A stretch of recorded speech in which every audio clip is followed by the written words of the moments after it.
नवरा बायकोंमध्ये नेमकी भांडणं कशा पद्धतीची होतात आणि नेमकी का होतात याबद्दल आपण आज बोलणार आहोत.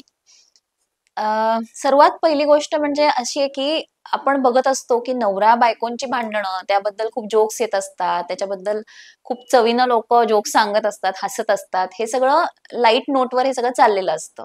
पण बऱ्याचदा असं होतं की नवरा बायकोंची भांडणं छोट्या छोट्या कुरबुरी एवढ्या विकोपाला जातात की अगदी डिव्होर्स पर्यंत गोष्टी जातात. तर ह्याची नेमकी कारणं काय? आणि याकडे आपण कशा पद्धतीनं बघायला पाहिजे याबद्दल आपण आज बोलणार आहोत. तर सर्वप्रथम आपण एक लक्षात घ्यायला पाहिजे, लग्न हे जेव्हा 2 भिन्न व्यक्तिमत्वांचं एकत्र येणं असतं याच्यात.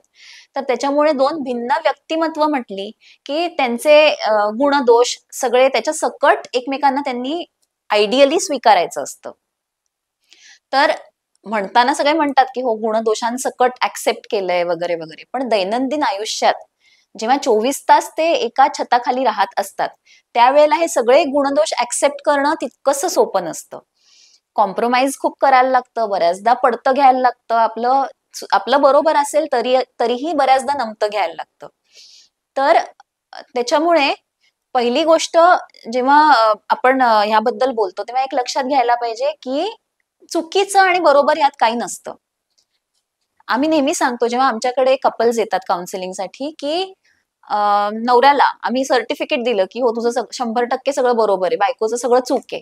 त्याचा उपयोग काय? तू काय करणार त्याचं? तुम्ही काय हॉलमध्ये ते लावणार सर्टिफिकेट, की हो माझी काही चूक नव्हती. त्याचा लग्न वाचवण्याच्या दृष्टीनं काहीच उपयोग नसतो. त्याच्यामुळे चुकीचं आणि बरोबर ह्यात न अडकता कुठेतरी आपल्या टोकाच्या ज्या भूमिका आहेत, त्या सोडून कुठेतरी सुवर्ण मध्य आपल्याला गाठता यायला पाहिजे.